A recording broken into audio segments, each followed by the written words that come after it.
समय मेरे साथ मौजूद हैं नेशनल कॉन्फ्रेंस के वरिष्ठ नेता और एमएलए सलमान सागर साहब। सागर साहब, आज दूसरा दिन था, आज फिर हंगामा हुआ। नहीं मानेंगे हम, बिल्कुल नहीं मानेंगे हम। अपने अगर स्पीकर साहब ने यही रवैया अपनाया तो स्पीकर साहब पे क्वेश्चन रहेगा, स्पीकर साहब पे बात आएगी, वो क्यों नहीं अलो कर रहे हैं।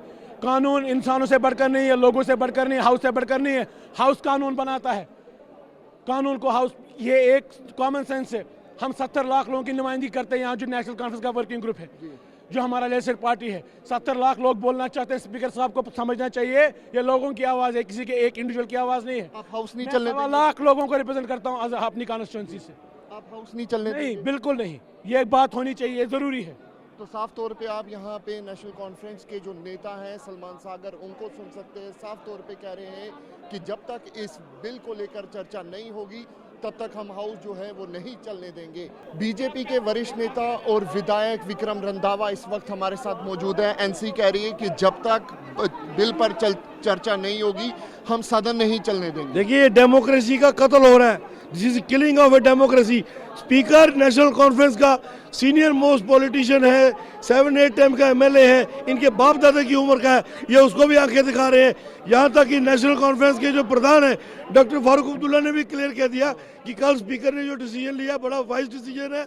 एज पर रूल जो है एडजर्नमेंट मोशन नहीं लाया जा सकता है, और हमने स्पीकर साहब के डिसीजन का वेलकम किया है। लेकिन बदकिस्मती है कि नेशनल कॉन्फ्रेंस के कुछ गुंडे जो हैं वो हाउस को डिस्टर्ब कर रहे हैं। आज भी उन्होंने स्पीकर को आंखें दिखाई है। स्पीकर साहब को चाहिए था कि उनको मार्शल आउट करें, जैसे पीडीपी के लोगों को मार्शल आउट किया था। लेकिन अभी एडजर्नमेंट हुई है, इसके बाद दोबारा हाउस लगेगा। हम बिल्कुल अलाउ नहीं करेंगे वक्फ बोर्ड पे कोई भी चर्चा नहीं करेंगे, बिल्कुल not even iota of words. Waqf board पे चर्चा हाउस में हम अलाउड नहीं करेंगे। साफ तौर पे आप देख सकते हैं कि लगातार हंगामा हो रहा है। साफ तौर पे ये कह रहे हैं कि हम चर्चा नहीं होने देंगे। वहीं नेशनल कॉन्फ्रेंस की तरफ से कहा जा रहा है कि वक्फ बोर्ड पर चर्चा होनी ज़रूरी है। और ये देखिए कि किस तरीके से यहाँ पर भी अब जो हंगामा है वो होता हुआ नज़र आ रहा है। मेरे साथ मौजूद हैं सजाद लोन साहब। लोन साहब, आज दूसरे दिन भी लगातार हंगामा रहा। नहीं, इसमें सीधी सी बात है, जो स्पीकर साहब हैं वो at the pleasure of NC वहाँ हैं, उनने बनाया है। अगर इनको लगता है कि वो इम्पेडिमेंट क्रिएट कर रहे हैं, वो उसको नो कॉन्फ्रेंस लाएं, चेंज करके किसी और को लाएं, वरना ये मुझे लग रहा है कि ये खुद इम्पीड कर रहे हैं। नेशनल कॉन्फ्रेंस कहती है कि जब तक बिल पर चर्चा नहीं होगी हम। मेरी बात सुनिए, स्पीकर उनका, तो कंप्लेन किसके खिलाफ कर रहे हैं? It is NC talking to NC, वो तो हमको भी नहीं अलाउ कर रहे हैं। तो ये थोड़ी चलेगा, आज डिजिटल वर्ल्ड है, ये थोड़ी चलेगा। आपको लगता है कि इस मुद्दे को लेकर आपका क्या राय है? क्या आपको लगता है इस मुद्दे होना चाहिए? This is the only Muslim majority province. The Muslims of India deserve that we have a very strongly worded resolution from this place. BJP कहती है हम चर्चा नहीं, उनको छोड़ दो, उनका पॉइंट ऑफ व्यू है, हमें क्या लेना देना उनसे। लेकिन आप चाहते हैं कि बात होनी चाहिए, बात होनी चाहिए, रेजोल्यूशन होना चाहिए। बहुत बहुत धन्यवाद। साफ तौर पे आप नेशनल जो सजाद लोन हैं, एमएलए हैं, वो साफ तौर पे कह रहे हैं कि इसको लेकर जो बातचीत है वो होनी चाहिए, यहाँ पर चर्चा होनी चाहिए।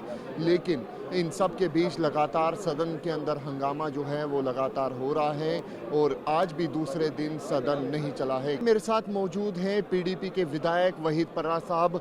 आपको मार्शल आउट भी किया गया और उसके साथ साथ आज दूसरे दिन भी वक्त अमेंडमेंट बिल को लेकर हंगामा सदन में रहा।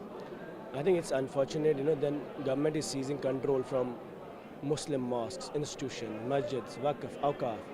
This house has decided to be with the BJP. All MLAs are playing to galleries. हकीकत ये है कि मुस्लिम मेजॉरिटी स्टेट 24 करोड़ मुसलमान आज इस असेंबली को देख रहे हैं और इस असेंबली ने ये फैसला किया इस रेजोल्यूशन को हम पास नहीं करेंगे, that we do not want to reject the Waqf amendment bill. National conference आप पे भी आरोप लगा रही है कि ये जो कुछ हुआ ये आपकी वजह से हुआ, पीडीपी की वजह से। नहीं, वक्फ अमेंडमेंट बिल आज पास हुआ है और इस वक्त उसके खिलाफ रेजोल्यूशन पास करने में इनको शर्म आती है, मुसलमान कहने में शर्म आती है। आपकी मस्जिदों, आपकी ज़ियारतों, आपकी कब्रिस्तानों पे दावा किया जा रहा है और आप बीजेपी का साथ देंगे। इल्ज़ाम तराशी की बात नहीं है, सियासत की बात नहीं है। कल जब ये बिल जिस मिनिस्टर ने पास किया, उमर साहब उसको रेड कार्पेट कर रहे थे। हम ये कहते हैं कि कल जब आपकी ज़ियारतों पर, मस्जिदों पर, कब्रिस्तानों पर, आपके औकाफ पर, आपके वक़्फ़ पर दावा होगा, द हिस्ट्री विल जज you that we refuse to pass a resolution the way Karnataka passed. Hindus have supported Muslims in this issue. TMC के लोग, मोहम्मद मोइत्रा जी बात करते, पंजाब के एमपी ने बात की, तमिलनाडु ने रेजोल्यूशन किया, कर्नाटक में रेजोल्यूशन किया, जम्मू कश्मीर की सरकार रेजोल्यूशन क्यों नहीं पास करती इस बिल के खिलाफ? बीजेपी कहती है हम चलने नहीं देंगे अगर इस पे बातचीत हुई। रेजोल्यूशन पास करना चाहिए, दैट्स ऑल वी सीक। शुक्रिया। बहुत बहुत धन्यवाद। साफ तौर पे आप यहाँ पे वहीद पर्रा को सुन सकते हैं जो बता रहे हैं कि रेजोल्यूशन पास जो है वो होना चाहिए। कैमरा पर्सन अनुदीप शर्मा के साथ अंकित भट्ट, TV9 भारतवर्ष के लिए।